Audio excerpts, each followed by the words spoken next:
বন্ধু রে, শরীরটা ভাল লাগতেছে না রে বন্ধু, মাথাটা জানি কেমন করতেছে।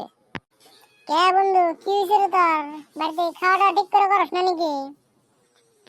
খাওয়া দাওয়া তো ঠিক করে করি বন্ধু, তার মাথাটা জানি গেলে ঘুরান ঘুরান লাগতেছে রে বন্ধু। তাহলে ওষুধ টষুধ খাইস, না তো মাথাটা ঘুরান বন্ধ হবো না। ওষুধ না খেলে কেমন হবো? ওষুধ তো খাইলাম বন্ধু, তা তো জিম ঘুরানি কমতেছে না বন্ধু, কি করান যায় বন্ধু কাছে? ওষুধ খাই যাস তাহলে? কোন ওষুধ খাইছস? ডাক্তারের ডা না ওয়াইন শপের ডা? হে বন্ধু, তুই কি কস উল্টা উল্টা? ওয়াইন শপের ডাই তো খামু ওষুধ, ডাক্তারের ডা খাই? কি ইলা খারাপ কথা কইস না। ডাক্তারের ওষুধ আমি খাই নাকি? ওয়াইন শপের ডাই খাইছি। ও পাগলা সুদা বন্ধু, তার লিগেই তো তোমার কমে না। তুমি ডাক্তারের ওষুধ বাদ দিয়ে ওয়াইন শপে গিয়ে খাও। বন্ধু রে, তুই আমার পাগলা সুদা ঠুদা না কই সমাধান দে, কি করান যায়? মাথাটা ঠিক কেমনে করি? ঠিক করলে একটা কাম করা পারস, বাড়িতে যা, যাই নিয়ে 20 টাকার ইন্দুর মারা ওষুধ নিয়ে যা, খাই হয়ে থাকবা।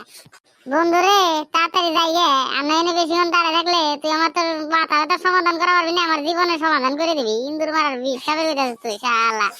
তোর মতন বন্ধু থাকলে শালা মানুষ এমনি মরবো, টেনশনের দুই কথাও কওয়া পারবো না।